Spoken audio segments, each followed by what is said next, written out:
Mr. Minister, dear colleagues, dear friends, I'm very pleased that I have the opportunity to be welcomed and hosted here by you, and I want to convey you the best wishes of the people of Serbia, of the government of Serbia, of the president of Serbia, and to say that we are honored to be standing in Jerusalem with you and discussing the relations between Serbia and Israel as we are working to advance our relationship, which is already very strong. And I want to say that Serbia has a good story to tell in this period. We are a country that has advanced economically very significantly. We spoke during our meeting about cooperation in innovation in the technology sphere.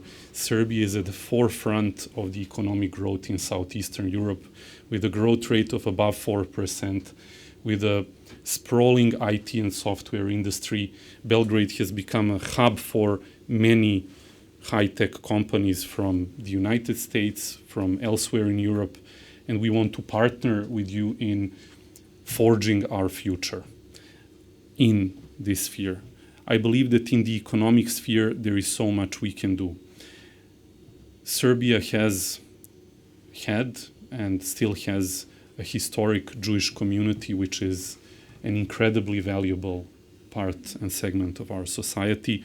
And I'm proud to say that upon the initiative of President Vučić, Serbia was the first country in Europe to adopt a law on restitution of heirless Jewish property in the world, the first country to do so, and has delivered on that.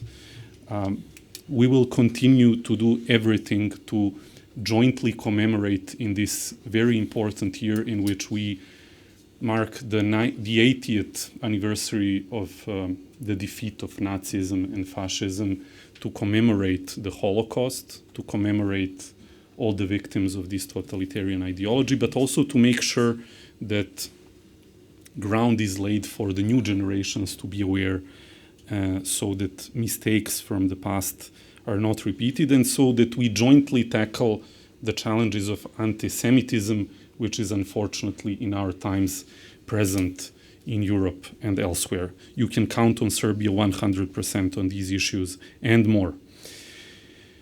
Dear Mr. Minister, Serbia wants to see the growth and prosperity of Israel, and we want to see Israel present at the Expo exhibition, and I want to thank you for agreeing to be present at the Expo exhibition, where your country will be able to showcase all the accomplishments to Europe and the world.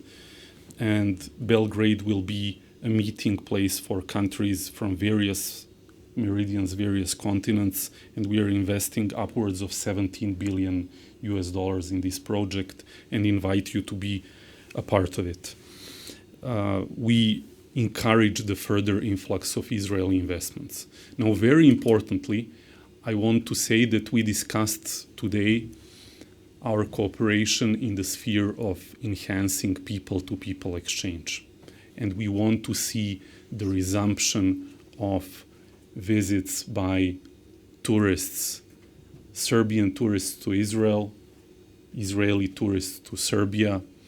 We will be acknowledging the recent developments and the truce that has been accomplished here on our website, so to reassure people that they can safely visit Israel. And I invite Serbian tourists to visit Israel. I invite Israeli tourists to visit Belgrade. Belgrade is a beautiful city sitting on two big European rivers with 2 million people.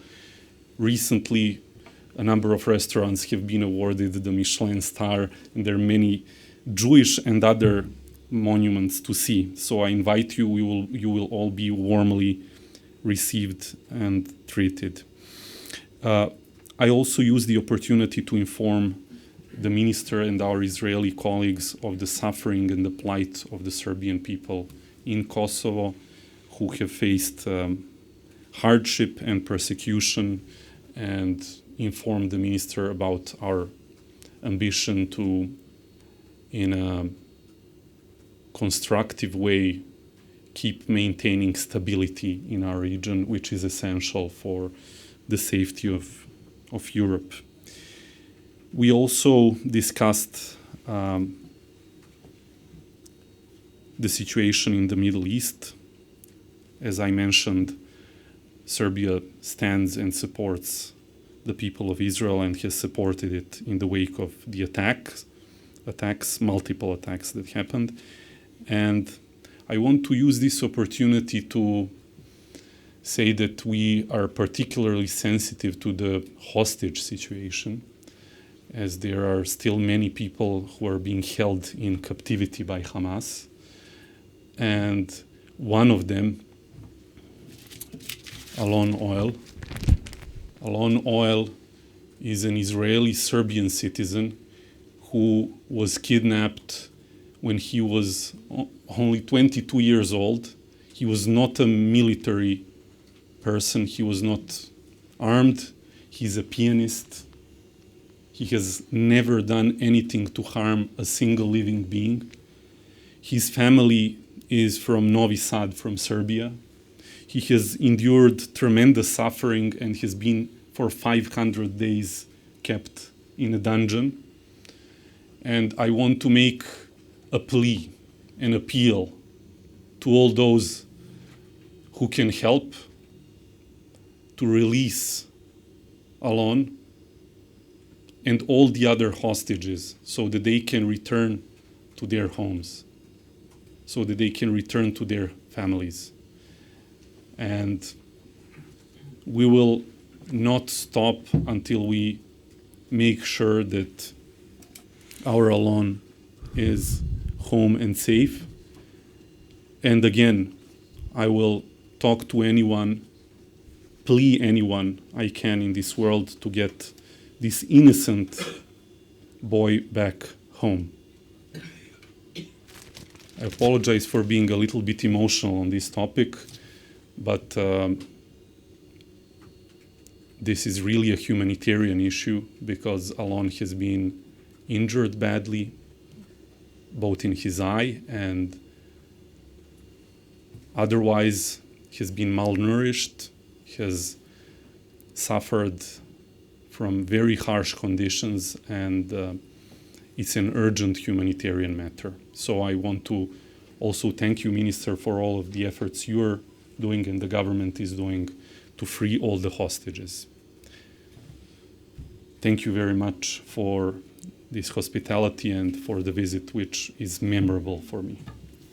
I think it's extremely important for us to work on the economic front, and President Vučić has a vision of creating an ecosystem in which our economies will bond strongly, both in the field of innovation, but also in other industries where we believe that Serbia and Israel can present a strong case together, both here and in third markets. We discussed during our meeting today about the prospect of having a very serious trade delegation from Serbia to visit Israel, because this is the most vibrant market in this area. And I'm positive that we will soon capitalize on the great potential that exists and which is very much backed by the determination of both governments to see an additional upsurge. Of course, if you look at the statistics, you will see that our numbers are going up already.